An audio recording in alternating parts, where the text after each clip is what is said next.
Friends, कैसे हैं आप लोग? आशा है मजे में होंगे और पिछले एपिसोड में कुछ न कुछ जानकारियां जरूर आपको मिली होंगी जो कहीं न कहीं आपके काम आएंगी। पिछली बार हमने बात करी थी कि नेक्स्ट सेशन में हम बात करेंगे काउंट की।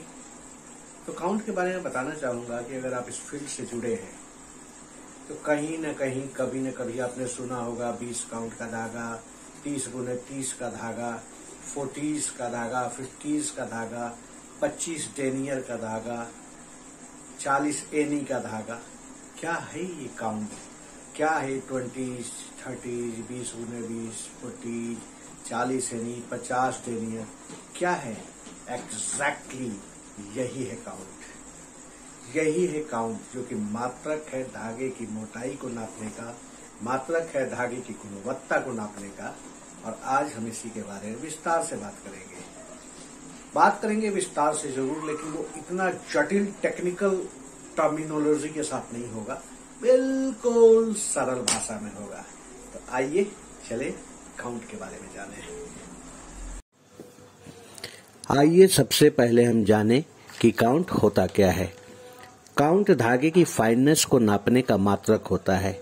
इसकी सहायता से हमें पता लगता है कि धागे का पतलापन या मोटापन का स्तर क्या है। अगर हमें इसका सही ज्ञान हो जाए तो इसकी सहायता से हमें फैब्रिक की क्वालिटी को जानने का, विभिन्न अलग अलग फैब्रिक के अंतर को पहचानने का अच्छा ज्ञान हो जाएगा। तो आइए सबसे पहले जानें कि काउंट को मापने और दर्शाने के विभिन्न प्रक्रियाएं, पद्धतियां या तरीके क्या हैं। पहला तरीका है इनडायरेक्ट सिस्टम, दूसरा है डायरेक्ट सिस्टम। इनडायरेक्ट सिस्टम में हम वजन को फिक्स रखते हैं और धागे के सैंपल साइज की लंबाई घटती बढ़ती रहती है। इस सिस्टम के वैसे तो कई प्रकार होते हैं, पर सामान्यतः हमें दो प्रकारों के बारे में जानना बहुत जरूरी है, जो कि सामान्य प्रचलन में ज्यादा उपयोग में आता है। पहला, इंग्लिश कॉटन काउंट। इसको हम बड़े एन और छोटी ई के माध्यम से सांकेतिक रूप से प्रकट करते हैं या एपस्ट्रोफी एस के रूप में प्रकट करते हैं। इस प्रणाली में हम 1 पाउंड वजन में 840 यार्ड की जितनी लच्छियां आए उसे उस धागे का काउंट मानते हैं। जैसे अगर 1 पाउंड वजन में 840 यार्ड की 20 लच्छी चढ़ेगी तो इसका मतलब होगा कि इस धागे का काउंट 20 एनी या 20s है। अगर 1 पाउंड वजन में 840 यार्ड की 50 लच्छियां चढ़ेंगी, इसका मतलब है इस धागे का काउंट 50 एनी या 50s है। इस उदाहरण से हमें पता चलता है कि 40 एनी का धागा 20 एनी के धागे की अपेक्षा ज्यादा फाइन होता है, ज्यादा बारीक होता है।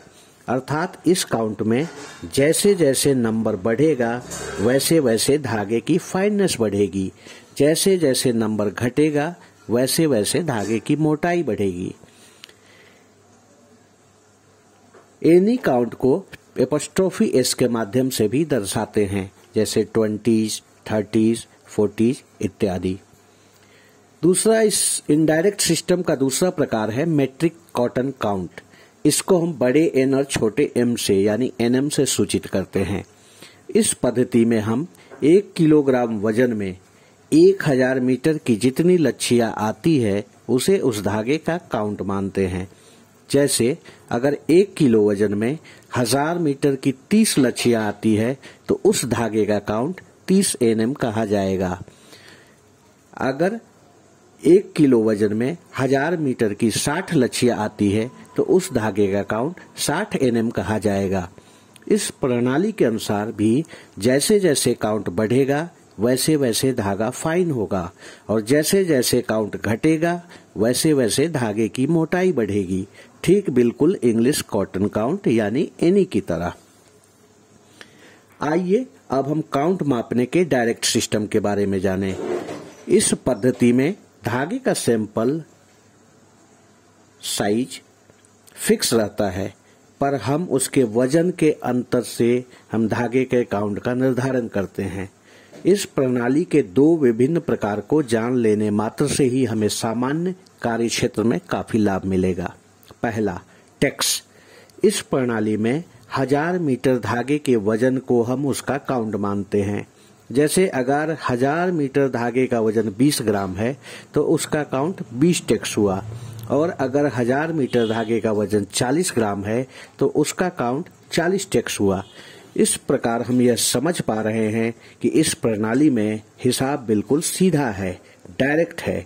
जैसे जैसे काउंट बढ़ेगा वैसे वैसे धागे की मोटाई भी बढ़ेगी, और जैसे जैसे धागे का काउंट घटेगा वैसे वैसे धागा फाइन होगा, बारीक होगा।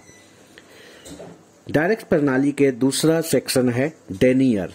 इस पद्धति में हम 9000 मीटर या 9 किलोमीटर धागे का वजन ग्राम में करते हैं और प्राप्त रिजल्ट को उस धागे का काउंट मानते हैं। जैसे अगर 9000 मीटर धागा 30 ग्राम का है तो धागे का काउंट हुआ 30 डेनियर। अगर 9000 मीटर धागे का वजन है 50 ग्राम तो उस धागे का काउंट हुआ 50 डेनियर या 50 डी। अर्थात इस प्रणाली में भी जैसे जैसे काउंट बढ़ता है वैसे वैसे धागा मोटा होता जाता है। तो इस तरह हमने आज सामान्य प्रयोग में आने वाले काउंट के सभी प्रकारों के बारे में जानकारियां साझा की। निश्चय ही भविष्य में इस टेक्सटाइल या गारमेंट इंडस्ट्री में यह जानकारियां आपके लिए बेहद फायदेमंद साबित होंगी। तो चलें फिर मिलेंगे अगले सेशन में कुछ नई जानकारियों के साथ। Bye bye.